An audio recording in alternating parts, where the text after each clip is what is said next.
Okay, so hopefully you have hit pause there and you've jotted down what you believe these phrases to be, what you believe they mean. So I'm going to go through them now. So an epigraph, it's a short quotation or a phrase used at the start of a text to suggest a theme. We have looked at the epigraph that was used at the start of Streetcar, so hopefully you did recall what that was. So zero is a pause near the middle of a line, so that could be a full stop or a comma. Iambic pentameter, for those of you who have taught last year, we did look at this. So this is all about the rhyme within a poem, and a line of verse containing 5 metrical feet that consists of one unstressed syllable followed by a stressed syllable is what iambic pentameter is. We looked at this a lot when we were looking at Macbeth, largely because Shakespeare does use iambic pentameter quite often. I will point that out to you in this poem as well, though, so you can see where that is. A metrical foot is a part of the line that contains 2 syllables, and then obviously depending on what type of combination within that foot is used will depend on whether it's iambic. There are other elements that we've looked at before, but I'm not going to go through those now because I just want to stick with this just so that we don't get confused. So iambic pentameter comes up in this poem, and we'll have a little look and identify where that comes up. So existentialism is not necessarily a technique. It's a philosophical theory, and it suggests that human existence is based on our own individual thoughts, feelings and actions. So we experience life from our own perspective. Ominous, if something is ominous, it's a worrying sense that something threatening is about to happen. We have looked at that before, so hopefully you've recalled that one. Okay, so on to the poem. I'm going to do what I usually do, and I will read through it, and then I'll give you some questions that I've put together, and then once we've done that I will go through it and we'll analyse it then and have a little look at what the inferences might be. Okay, history. So we've got the epigraph, St Andrews, West Sands, September 2001. Today, as we flew the kites, the sand spinning off in ribbons along the beach, and that gasoline smell from Lucas gusting across the golf links, the tide far out and quail grey in the distance, people jogging or stopping to watch it as the warplanes cambered and turned in the morning light. Today, with the news in my mind and the muffled dread of what may come, I knelt down in the sand with Lucas, gathering shells and pebbles, finding evidence of life in all this driftwork. Snail shells, shreds of razorfish, smudges of weed and flesh on tide-worn stone. At times, I think what makes us who we are is neither kinship nor our given states, but something lost between the world we own and what we dream about behind the names on days like this. Our lines raised in the wind, our bodies fixed and anchored to the shore, and though we are confined by property, what tethers us to gravity and light has more to do with distance and the shapes we find in water, reading from the book of silt and tides. The rose or petrol blue of jellyfish and sea anemone, combining with a child's first nakedness. Sometimes I am dizzy with the fear of losing everything, the sea, the sky, all living creatures, forests, estuaries. We trade so much to know the virtual, we scarcely register the drift and tug of other bodies, scarcely apprehend the moment as it happens, shifts of light and weather, and the quiet, local forms of history, the fish lodged in the tide beyond the sands, the long insomnia of ornamental carp in public parks, captive and bright, and hung in their own slow-burning, transitive gold. Jam jars of spawn and sticklebacks, or goldfish carried home from fairgrounds to hum of radio. But this is the problem. How to be alive in all this gazed upon and cherished world and do no harm. A toddler on a beach sifting wood and dried weed from the sand and puzzled by the pattern on a shell. His parents on the dune slacks with a kite plugged into the sky, all nerve and line, patient, afraid, but still, through everything, attentive to the irredeemable. Okay, on to the questions then. So there are 5 questions. I'll go through them. So what is important about the epigraph? So bearing in mind in particular that date and month, and that number 3 might help you with that as well. Number 2, what is key imagery on the ocean? So what is important, what's significant about the ocean there? Why do you think that that might be? So why include that imagery of the ocean?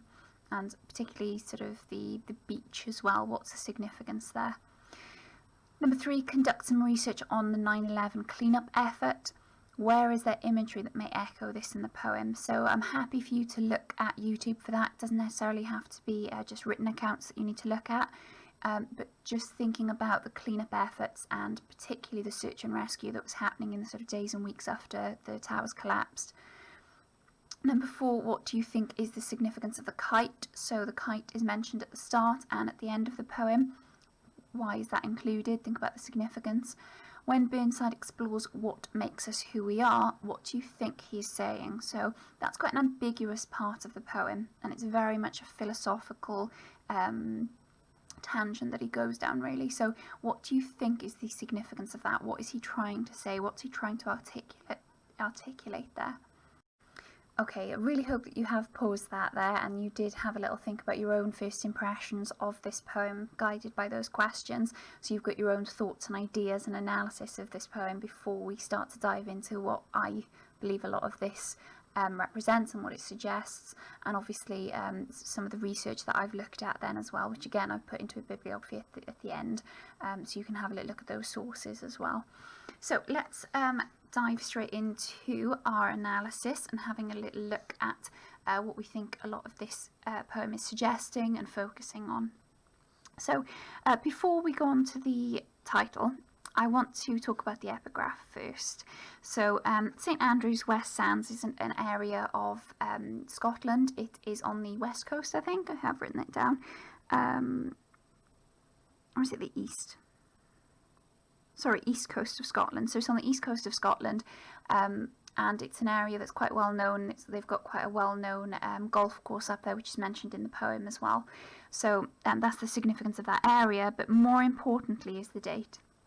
So September 2001 is when the 9/11, the two towers collapsed, and I know that actually for a lot of you, this is something that really isn't during your sort of your lifetime, really, and it's something that you won't have been as aware of as someone from my generation. I mean, I very much remember when the terrorist attack took place, and I definitely remember that feeling, that sort of astonishment that something like this could ever happen. And some of those feelings are definitely present in this poem, so I will make reference to that as well. And I remember very specifically, sort of where I was, what I was doing, and you can probably ask anyone, and if you ask your parents about it, they probably tell you exactly where they were when they found out about 9/11 and about the attack, because it was something that very much affected everyone, just in terms of, like I said, how astonishing it was that something like this was able to happen. And it did have a massive effect. I think that in Britain we definitely felt sympathy towards what was going on in America, and it was very it was a very surreal experience watching the news and seeing everything that had happened. And you felt so much empathy for the people who had lost people in those towers and on the planes. So it was devastating for a lot of people, obviously for those that were directly affected by it, but there was definitely that sense of community, on a global scale, really, in terms of how everyone remembers it and was affected by it in moments that it happened. So this is obviously clear by the fact that we've got so many poems and literature on the attack. So this is the case for this poem. It's written in response to September 11th. All right, so the title then. So it's quite an ambiguous title. It's not really clear what the poem's going to be about in terms of what point in history this is going to be. Obviously, with the epigraph, it does then hint that it's going to be about September 11th. Interestingly, though, when we have a look at that and compare it to the first line of the poem, it sets the establishes time immediately. There you can see from my note, but that idea as well, that it's almost a narrative being written about his memory of 9/11, and memory is one of the key themes that we look at the end of this as well. But it's interesting that history suggests that this is going to be something that's happened in the past, yet the poet, the narrator of the poem, is sort of placing us very much in a present tense. So it is a memory of the aftermath of 9/11, and it recently happened in the sort of time frame of this poem. But the title and sort of the first line, there's a juxtaposition there in terms of the timing. So history suggests that it's in the distant past, whereas it's obviously being written in a sort of present progressive tense. So today, as I said, I've already mentioned that, establishing the time there immediately. So as we flew the kites, so it's interesting that kites are being used, and I will talk about this later on as well, but kites are quite symbolic. We know that the Taliban claimed responsibility for 9/11, and it's interesting that in Afghanistan, kites and kite flying was seen as a traditional thing, and it was actually banned by the Taliban. So already here we could have the poet suggesting to us this idea that as humans, and certainly, you know, in Britain, in America, we definitely take our freedom and our ability to participate in things that we want to participate in. We don't take it, we take it for granted then, because in Afghanistan that was banned by the Taliban. They stopped that tradition of flying kites. So we already have that sort of link. It's an ambiguous one, it's not clear. As we flew the kites, and, you know, collective pronoun there as well, suggesting that he's with people. The sand spinning off in ribbons along the beach. So metaphor there, very vivid, places us in the scene. It does create as well, hopefully you can see that, creates a flowing rhythm, almost lyrical opening to the poem. Quite picturesque, quite calm, quite tranquil there. It's very beautiful description, very beautiful imagery being created along the beach.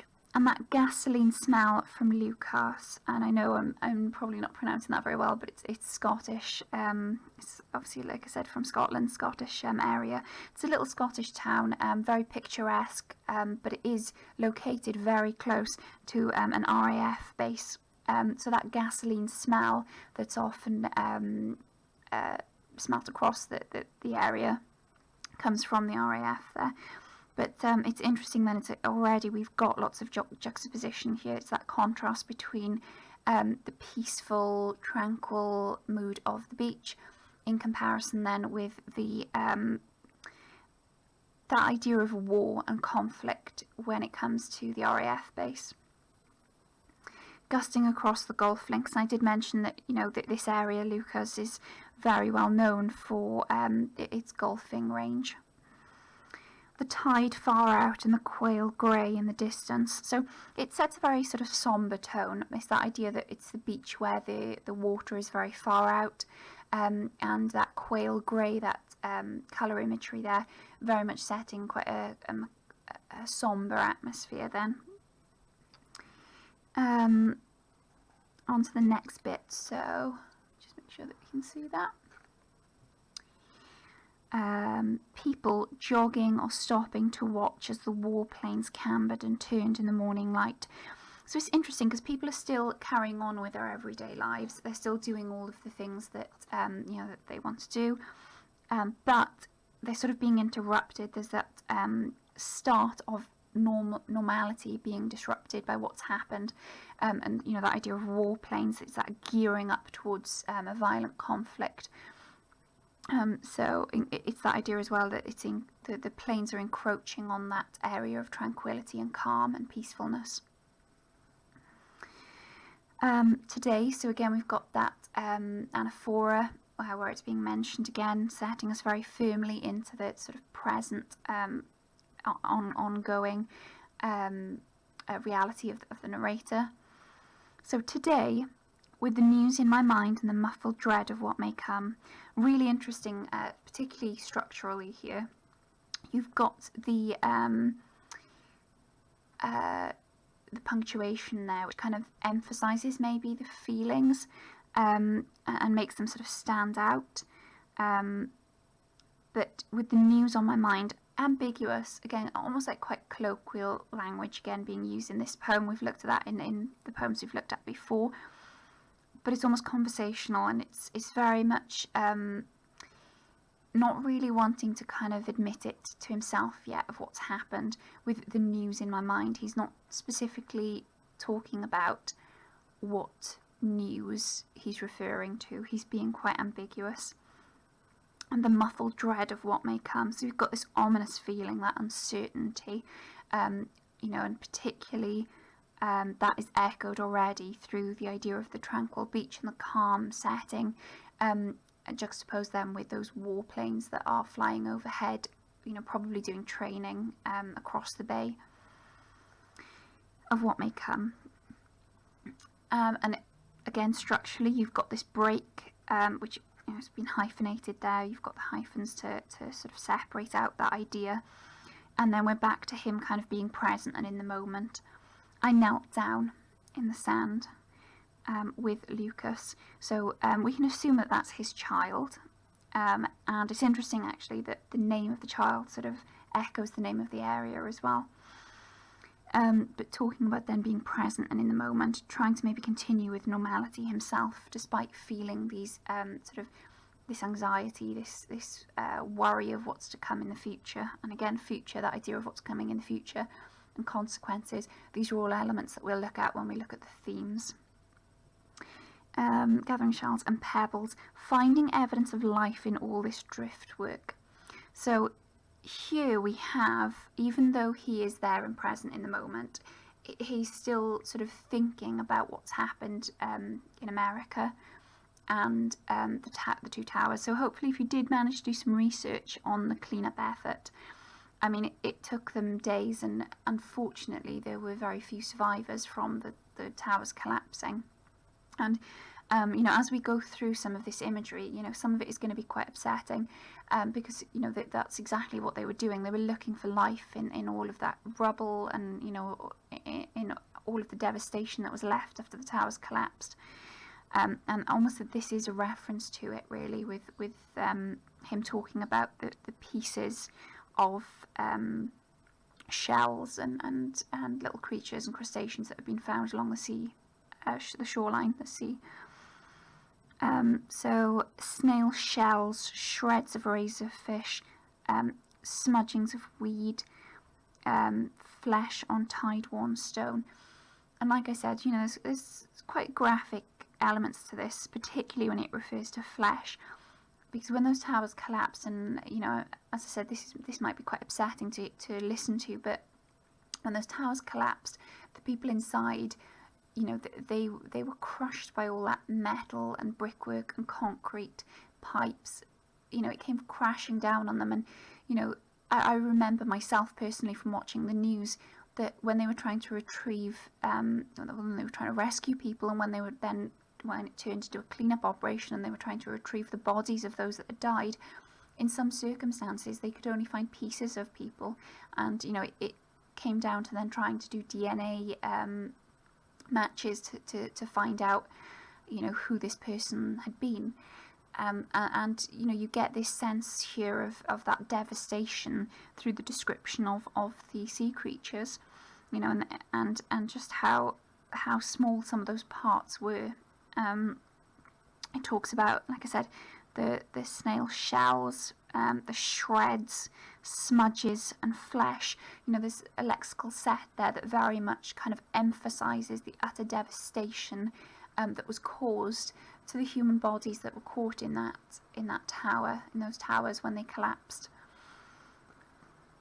Now, the next stanza becomes very philosophical, and this is where really that idea of existentialism will come into it as well. The idea that we experience life through our own limited perspective of living through our own experience of life.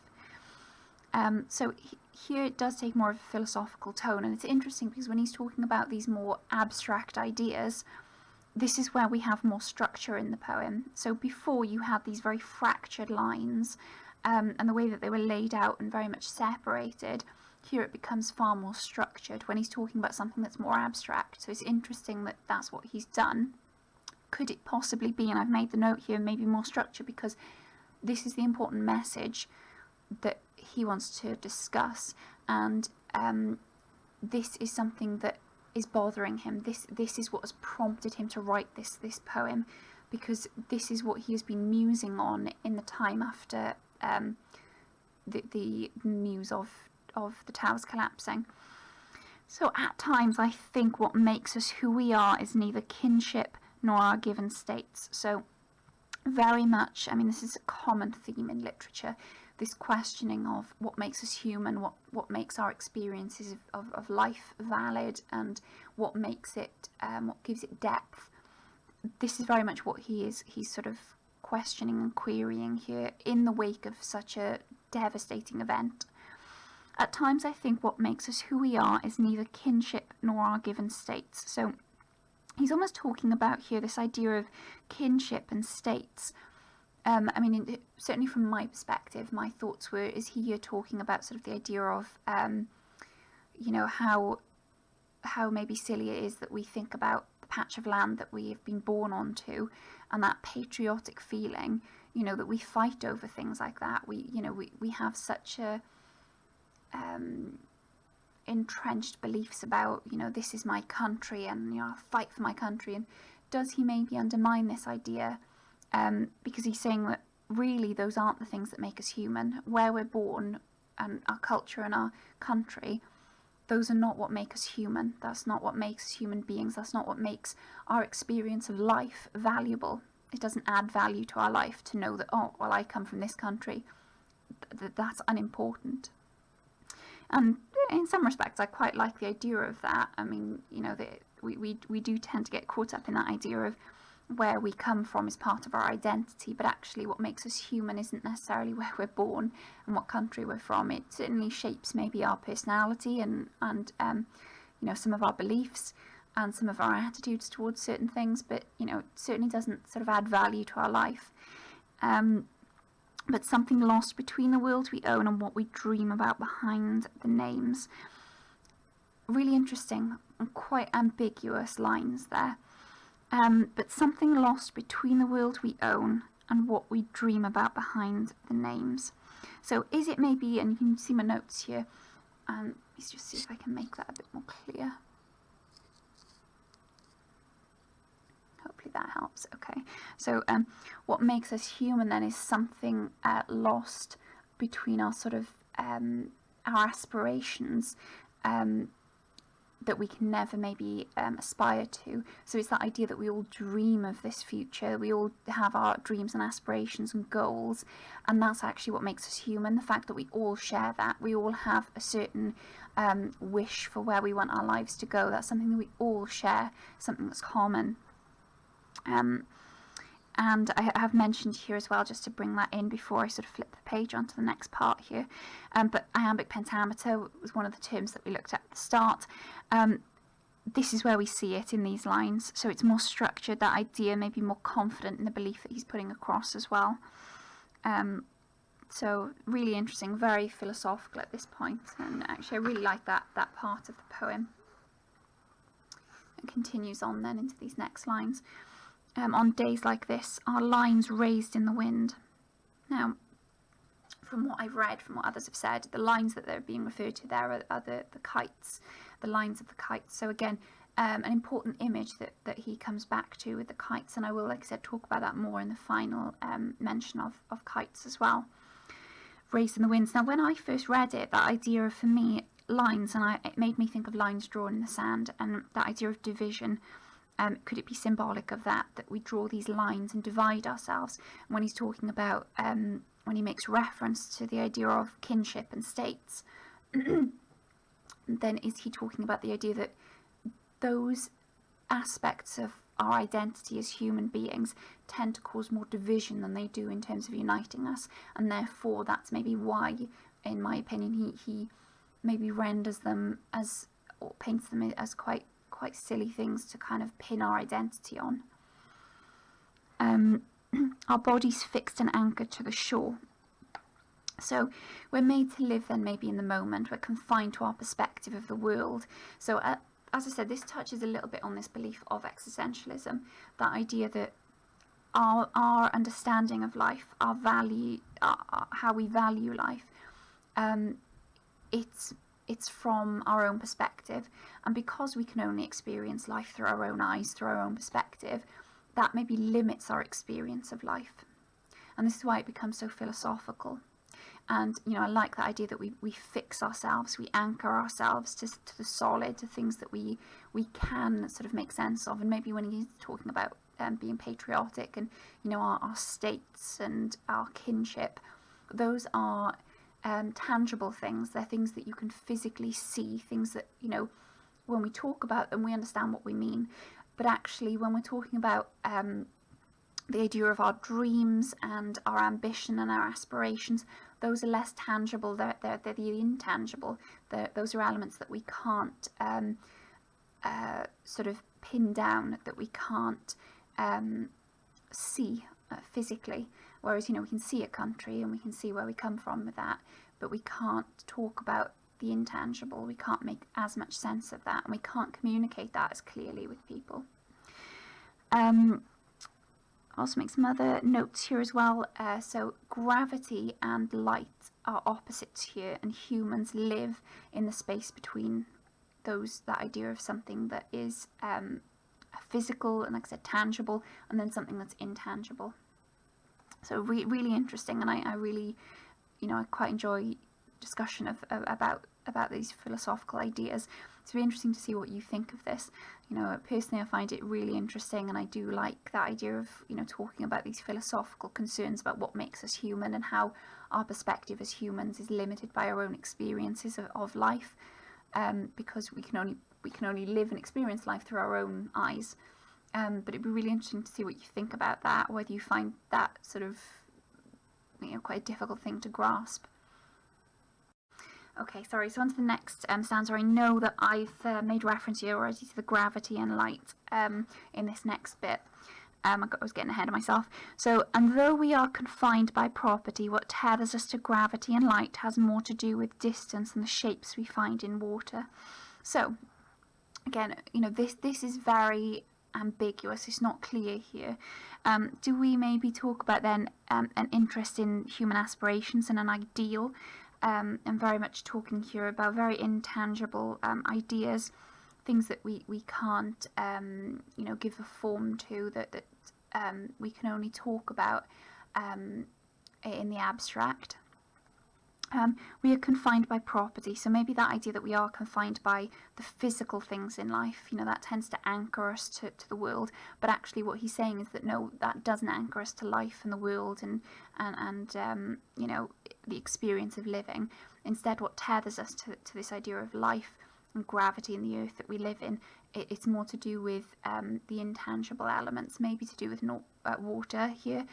We talked about nature, sorry, so more to do with nature, because he talks about what we find in water, reading from the book. Is there maybe a religious overtone there, connotations of, you know, the book? I mean, when we think about the book in literature, it's usually a reference to religion. But actually, one thing that a researcher suggested was thinking about those intangible elements that we talk about, those things that are important to us. You know, for example, you know, when we talk about characters and having courage and strength and being able to overcome obstacles, those are intangible elements of the character that we admire, and those are the things that sort of anchor us to life, is those things that we cannot see physically, but that's what gives life meaning and shape, and those are the things that anchor us into life. So, reading from the book of Silt and Tides, that's what I said about nature, this idea of looking into nature that gives us life. The rose or petrol blue, so ephemeral and intangible demands of life that can influence us to a high degree. So as I said, it's those things that those aspirations, those things that we aspire to be, that's what gives us life. That idea of, you know, we want to be the person that has courage and, you know, is noble and wise, and all of those things that are not that you cannot physically manifest, but that we can only maybe express through art and literature, and that we can only share in those forms. that we cannot sometimes give a proper name to. You know, that feeling when we're proud of something, that swell in our chest that we can't put a name to, but we try and do that in art, and we try and do that in literature. And that's actually what he's saying is significant in life. Those are the things that are valuable, not necessarily the country that you come from or the patch of earth that you belong to. Of jellyfish and sea anemone. So we get that idea again of the force of nature, that imagery, combining with a child's first nakedness. So again, quite sort of clear imagery there of maybe vulnerability, and that idea maybe when we're thinking about children and, you know, first nakedness, it's maybe that element of exploration, and as children having that curiosity. And, you know, I know I've spoken to a lot of you about my niece. You know, she's 4 years old, and she's so curious about everything. You know, she wants to know everything. She wants to do things for herself and be independent. And very much, you know, that's a quality that we tend to, as we get older, we lose those things. You know, and she's very much, she wants to find out more. She's so interested in the world around her. You know, and those are elements that we tend to lose as we grow older. Okay, so on to the next section.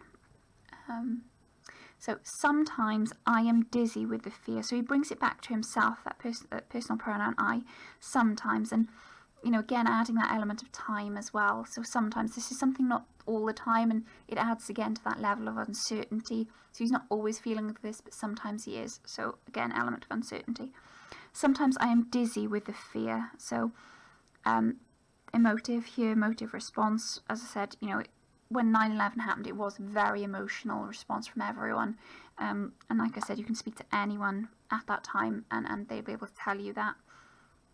I am dizzy with the fear, so that uncertainty maybe in the wake of 9/11. And it's juxtaposed then, that atmosphere that he was sort of creating when he was talking about those philosophical musings about, you know, life and what makes life what it is. It's very much in stark contrast then to this very tangible feeling then of fear. You know, so fear is something that you can express. You know what fear is, and very much that's something you can name. So it's very much juxtaposed with this atmosphere of fear, of losing everything: the sea, the sky, all living creatures, forests, estuaries. So is he drawing attention here to that idea of life and nature, and you know, you could talk about that fear of that all being destroyed if there was a war, if, you know, if those planes were to engage in a war, and we were to be attacked as well. It's that idea that man and generally, I'm talking about the human race, that we destroy that nature, we destroy those good things in life that actually we should be protecting. All living creatures, we trade so much to know the virtual, we scarcely register the drift and tug of other bodies.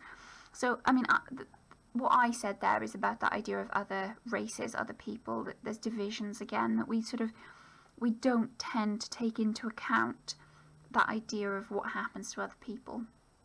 And as I said, it might link back to this idea of the philosophical standpoint that he was making in the stanza before it, where he's very much talking about, you know, limiting ourselves through our own experiences.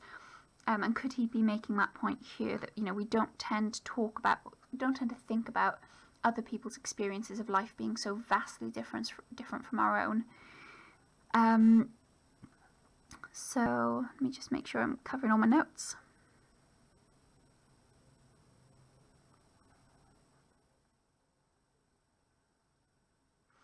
Oh yeah, sorry, and when he's saying there as well about, you know, unaware of other races, that division, our divides, what separates us as humans, when we tend to separate ourselves and say you are different to me, it tends to be more obvious and more clearer in the wake of such tragedies like 9/11. Those divisions were far more obvious.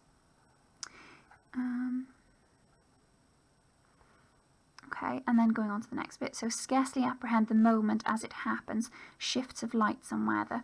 Now, it's interesting there for me. I would say, you know, he's talking here about these sort of moments, these small, insignificant, seemingly insignificant moments that actually we're unaware of them at the time, but then they're more significant when we reflect back on them.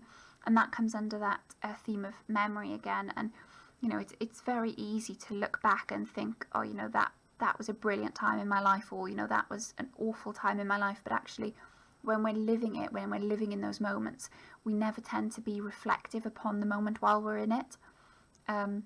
So for me, that's what it made me think of. We scarcely apprehend the moment as it happens, shifts of light and weather. We lose the details of those memories. Okay, the next bit on the quiet local forms of history. So, like I said, we don't note those significant moments with history, because at the moment when we're in it, it's very difficult to think that is significant, that this is going to be a moment in history. I mean, with 9/11, that's slightly different. That was, we all knew that was going to be a massive part of history. But he's talking there about the local forms of history. We don't tend to kind of think about the significance in our local area, or in the local part of our lives. Those little insignificant moments that then actually become quite significant as we're older and we reflect back on it. So local forms of history, the fish lodged in the tide beyond the sands. Now, this imagery that he starts to introduce here in these next few lines, really interesting and very ambiguous. There could be several meanings to it. He talks about and focuses on imprisoned nature. So the fact that we as humanity, as humans, the fact that we feel this need to trap these pictures, these images of nature. Think about zoos, and like he's mentioning here, carp in public parks, and he talks about then fish as well being lodged in sandbanks, that we have that tendency to imprison that nature. I said ambiguous, and as well when he mentions the insomnia of ornamental carps, that idea of them always being on display, that they're always there, that it's a constant, and hung in their own slow-burning transitive gold. Transitive suggesting changing as well, which is interesting, because if they're in a fixed position, how can they change? Jam jars of spawn and stickleback. So again, that idea of capturing things and imprisoning things, or goldfish carried home. And again, like I said, it's that idea of capturing and imprisoning nature to the hum of radio. Okay, last little bits here then. So, but this is the problem. How to be alive in all their gazed upon and cherished world. So again, we've got more structure here, and it's really interesting. I find it really, really interesting that every time he comes back to a philosophical idea or philosophical concept, those are the moments where the poem takes on more structure and becomes far more structured. And as I said, is it because he is trying maybe to talk about these parts, because those are the parts he wants to get across, and he wants to be very concrete in how he puts across these very abstract ideas. But it's really interesting that the form changes, the structure changes at these points. But this is the problem. So he's back to the problem now. He's back to the point he's trying to make, which this conjunctive is trying to kind of show us. But this is the problem. How to be alive in all this gazed upon and cherished world. So celebration of what is, that exists. Do we spend too much time dreaming and not appreciate the physical wonders? How do we protect these parts of life and these parts of the world that we should be protecting?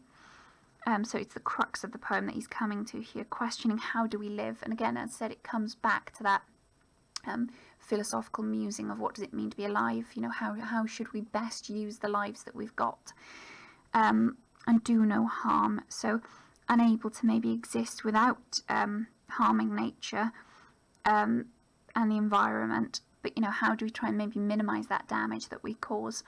And the idea that he talks about the adjective he uses there, that cherished world, is there hope in what he's saying? That at least he's thinking about these things, and he can't be the only one. So again, coming back to the physical, a toddler on a beach, sifting wood and dried weed from the sand and puzzled by the pattern on a shell. So it's almost that innocence again, these objects, though, are not fixed. He's talking about as well this debris. Again, could link it to the earlier description of the debris that he's talking about and linking it to 9/11. But coming back to those physical elements of the beach, and puzzled by the pattern on a shell. So, taking joy in those small things again. His parents on the dune slacks with a kite. So, as I said, that symbol of the kite is really, really important. Comes back to it's that symbol of innocence. I've already made reference to that significance of in Afghanistan, that it's traditional. Kite flying was a traditional thing, and it was banished by the Taliban. So, as I said, taking that freedom for granted. Symbol maybe of patience and endurance. If you've ever tried to fly a kite, it can be a pretty tricky thing to do. So maybe it is that symbolism of patience and endurance. Plugged into the sky. So really interesting verb being used there. Plugged into the sky. So is it a link then? Is the kite symbolic of a bridge between something that is physical, so the earth, something physical, and then the sky being maybe metaphorically symbolic of something that is incorporeal, something that is intangible, something that is more abstract. So those hopes, those dreams, those aspirations, could it be symbolic of that linking, making that bridge between what we physically can see, physical elements of life and living, with those invisible things that we know exist, but we can't actually physically see or touch or feel. So plugged into the sky, all nerve and line.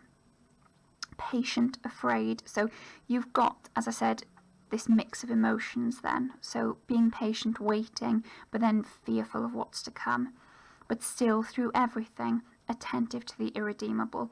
So a very ambiguous line to leave the poem on. So I've made a few notes there, hopefully you can see those clearly. So focusing on the tangible things that can help you through a tragedy. So being patient, still feeling that fear, so be afraid, but be attentive to those things that cannot change. So there are certain things and certain tragedies, certain elements of life that we cannot change. We have to accept them for what they are. There's nothing that we can do about it. And accepting that, but at the same time then preserving what is important, those things that we can protect, that we can look after, those elements then of life that we know can be changed, can be preserved, and thinking about what are the important aspects of life that we need to protect. Alright, so as I do each week, I will just make reference to some of the notes that I've made there, so sort of more generally, and just quickly discuss some of the imagery that comes up, and a little bit about the structure as well of the poem. So imagery then, as I've already mentioned there, that shifting and changing is created. So when he talks specifically about the elements of sea creatures that are found on the beach, there's very much that idea of it shifting and changing. And if you think about a beach landscape, it often does, even to the point where sand dunes can change as well, that can change with the wind and tides. So it's significant that he's chosen the beach for the setting of this poem, as they are sort of very much changeable landscapes. The kite, which I've made reference to already, but it adds structure to this irregular poem, so linking them to nature, plugged into the sky, for example, maybe a search for answers there as well. And as I've already mentioned, that idea of something intangible, trying to make sense of something that, really with 9/11, you couldn't really make sense of it at the time. Childhood innocence then is admired as he kneels down to his son's level. So it's interesting that he comes back to his son each time, talks about child's nakedness.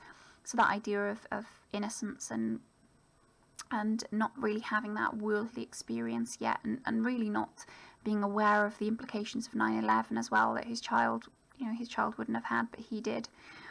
Asking the reader to consider their own place in the list of lost and losing things, and find what they care about. So mostly during those times where he is being philosophical, and those ideas of then questioning what is important to human existence, is it maybe that his message in this poem is to consider and get people to consider what is important to you in life? because those are the things that you should stand for. Those are the things that you need to protect. Events of 9/11 made us question life, so very much that uncertainty in the poem is a reflection of this. And particularly in the wake of 9/11, there was very much heightened security, which we already know now. I mean, there are still things in effect now that started with 9/11. So before 9/11, you could take liquids onto a plane. You could, take certain items that nowadays you wouldn't be allowed to, and that all stems from 9/11. So there are certain maybe elements of security and safety that come up in that feeling of uncertainty as well. So the setting, the beach, I did ask you this at the beginning to think about the setting. The beach, so it symbolises maybe that bridge between the concrete and the abstract, very much maybe like the kite. Because if you think about the beach, that sort of area where a beach is, it's in between the sea, which could be representative of the abstract and things that are not fixed. Think about the tides, think about, it washes in and out certain things, it deposits certain items, as we've seen in this poem. But then it's that bridge between that abstract water, liquid state and the land, the earth. So it's that bridge, it's that in-between. And again, you could link that to it being that place of uncertainty and ever-changing. The landscape of a beach is ever-changing. So it could be that symbolic bridge between the two. So thinking then about the structure, the overall structure of the poem. And I've made some notes here, as I usually do, at the very top. So it's a 3-stanza poem, but it is divided into uneven lines, and that makes it very almost unclear sometimes in seeing where those stanzas actually fall. So, the lines are almost scattered across the page. Maybe again reinforcing that idea of uncertainty and the fragmented, thoughts and feelings that are going through this narrator's mind as he's kind of expressing his ideas in the poem. So there's no particular rhyme scheme, no consistent one anyway, metrical pattern that runs through the poem, the whole text. As I said, there are elements, and we saw it here in this part of the poem, where there is more structure. But it's at those moments where he's actually being more philosophical and trying to sort of make sense of abstract ideas, which, like I said, I really like that element of the poem. But again, it could be because he is trying to get across the most important points that he's trying to make in the poem in those parts. So that's why maybe there's more structure to it. But then it could be because for him, that's where he wants to reinforce these ideas, and those are the important elements and messages that he wants to put across. So as I've said before, thinking about imagery, so there's a lot of imagery here about debris and devastation, and definitely that uncertainty then of picking up these small scattered parts of a whole, and very much that is what was going on at the time. It's very reflective of the feelings in society, the idea of trying to make sense of this wreckage, this carnage that 9/11 kind of brought, the fallout from it, really. You could talk about, as I said, that imagery of the beach, and the importance and significance of that setting, and then obviously the description of his son and including his family in this. For him, having his son there, that symbol of innocence. And maybe as well, you could say that this is very much about a parent concerned for the future of his child during such an uncertain moment in history. And it is still something that, really 9/11 was the first time that there was a major terror incident. Obviously, since then, we have had other incidents. We've had the bombings in London with the Underground. We've had, more recently, the stabbings. There was an incident up in Glasgow just a couple of days ago. So, really 9/11 sparked this idea and state of terrorism. And, the response to 9/11 was the biggest response that I think there's ever been to the idea of terrorism. There were incidents of terrorism before this, particularly if you think about, for example, the IRA. But this was the first time where such a large-scale plan had been put into effect. because, you know, if you've done any research or you know anything about 9/11, it wasn't just those 2 planes that went into the 2 towers. You know, there were other planes as well that hit other areas of America. So, you know, this was a massive, large-scale planned attack, and it was the first time that we'd ever seen that. So, you know, it very much did have that uncertainty of what was going to happen next. Was there going to be another terrorist attack? You know, what was the government's response going to be to this? How, in particular, you know, from the perspective of this poet, we're talking about someone who is in Scotland. How was Britain going to respond to this? You know, and there was a lot of debate about whether Britain should support the US in the response to, you know, the invasion of Iraq and Afghanistan, and you know, it was something that a lot of people felt uncertain about, that lots of people maybe disagreed about. So we definitely get the sense of that in this poem. Okay, so I'm going to leave it there in terms of talking about the poem itself and looking at specifics.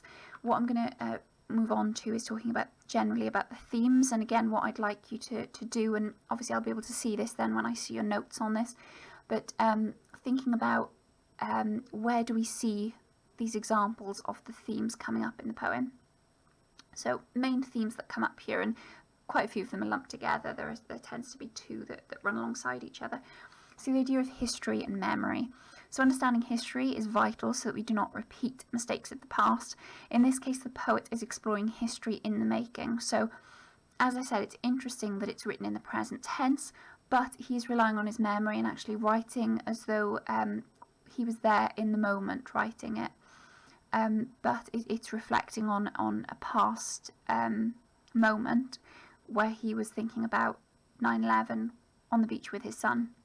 So, you know, and you've got that contrast in the title compared with the rest of the poem. The human condition then, so this is one that, you know, I spent quite a bit of time on really. So widely explored this theme in literature.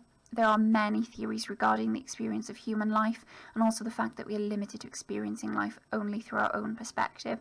Really interesting. You know, it'd be really great if you did decide to go away and do some more research into that. It'd be really interesting to discuss that when school's back when we're back in school properly, and discuss some of those ideas that you find out. So searching and dreaming, this is a key element as well in Burnside's poem. So there's a constant link then between the solid, like I mentioned this an awful lot again, those solid elements, and then those incorporeal, those intangible things that we can't physically see. Society and connections. So, you know, as humans we do tend to gravitate towards kinship, you know, that finding people that are like us, and people that we get on with, that have the same maybe views as us, that have the same experiences. So exploring those elements in society that are positive and negative when people do band together in that way is often focused on in literature. And it's those connections, those bonds that are formed in society, they're also a key theme in literature. And as I said, that could almost tie into what we were talking about with the human condition as well, what it means to be alive, and those bonds that we make with others, that almost seem, you know, essential to survival really. Future and uncertainty. So, you know, I focused a lot on that there at the end. The uncertainty of the future is often explored in literature. You know, what's to come and that fear of it, and that almost ties in with what I'm going to say next with fear and dread. So both are very strong emotions that are felt universally. We've all felt fear, we've all felt, you know, dread, that inescapable feeling that, oh, I really don't want this to happen, but we know it's going to. And it often appears in text, and it does in this poem. Consequences, so the choices and the impact of taking certain ones are continually prompted in literature. You know, it's something that we often talk about in school. You know, it's a key theme in schools really, that every time you make a choice that you choose to do something, and particularly, you know, when you're lower down in the school, making certain choices will have certain consequences. You know, not doing homework will result in a detention. So that idea of consequences, they're inescapable in life. Every choice that we make has a consequence. And actually, you know, this planned attack had a consequence as well, and a long-lasting one as well. So it definitely is a key theme in this poem. So as I said, it would be really good if you could sort of pause here and go through and maybe find some examples of where you can see these themes in the poem. and it's something then that we can discuss and that I can see in your notes. Alright, so as ever, I have put in links there to my resources, the websites I've looked at, to see what other people have thought about the poem, so that I've kind of backed up what I've picked out, or even given myself then more than one interpretation, that maybe contradicts or runs alongside what I believe. But it'd be really good if you could do the same thing and make sure that you're doing some further research behind the poems as well, so that you've got more than one or two interpretations on certain parts of the poem, and particularly with some of the philosophical elements of the poem. If there's other writers out there that have come up with other ideas about the poem, then please, by all means, make sure that you are noting that down. And then the last bit there as well, I've included, you can see it here, the bottom bit, interview with John Burnside. So that's where he is being specifically asked about poetry and writing poetry. So hopefully that should be a really useful link. So I will put this into our Google Classroom as well so that you can see that. But as always, please stay safe. And if you have got any questions or any queries, then please do speak to me. I will be seeing you on Wednesday, so it'd be really helpful if on Wednesday you can please bring in any notes and any work that you've been completing on Wednesday, so that we can go through it there, and I'll talk to you more about sort of what we will do in that session then, because I think that first session back is not necessarily going to be our normal little session that we usually have. If we kind of go through what work you've covered, and particularly looking back at Hamlet, if there are any elements of Hamlet that you feel uncertain about, then we can discuss it on Wednesday, and I can have a little look then, see what you've done so far with the poetry, and then we can sort of make a plan on how we'd like to go forward from Wednesday. So I look forward to seeing you then.